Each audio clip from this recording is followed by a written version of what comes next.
මේ තමයි කදුරු. දිවි කදුරු කියලාත් කියනවා. මේකේ රතු පාට කිරි జాතියක් තියෙනවා. ඉස්සර කාලේ මිනිස්සු මැටි පහන් වෙනුවට මේ කදුරු ගෙඩිය මේ ලෙල්ල අරගෙන මේකට පොල් තෙල් දාලා පහන් පත්තු කරා. මේක ඖෂධීය වටිනාකමකින් යුක්ත ශාකයක්. සිංහල වෙදකමේදී නැතුවම බැරි ශාකයක්. ආතරයිටිස් අත්වලට තියෙන ආතරයිටිස් වලට නැතුවම බැරි බෙහෙතක් තමයි මේ කදුරු. කදුරු ගෙඩිය මේ වගේ මේ කදුරු කොළ.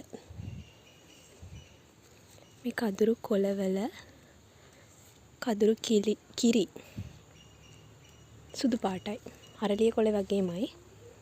මේ බලන්න. මම කොළයක් අල්ලලා පෙන්නන්නම්.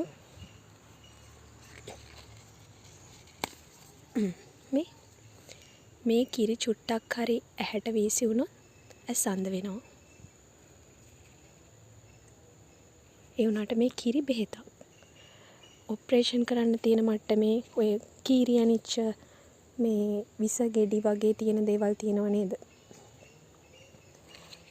පොල් කීරි අනිලා හැම ඒවා මේ බටහිර වෛද්‍ය විද්‍යාවේදී මොකද කියන්නේ මේ ඔපරේෂන් කරන්න කියනවා.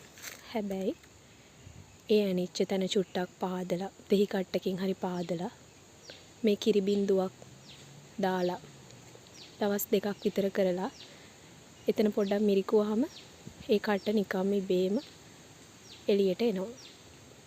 එච්චර ඖෂධීය වටිනාකමකින් යුක්ත ශාකයක් තමයි මේ දිවි කදුරු හෙවත් කදුරු.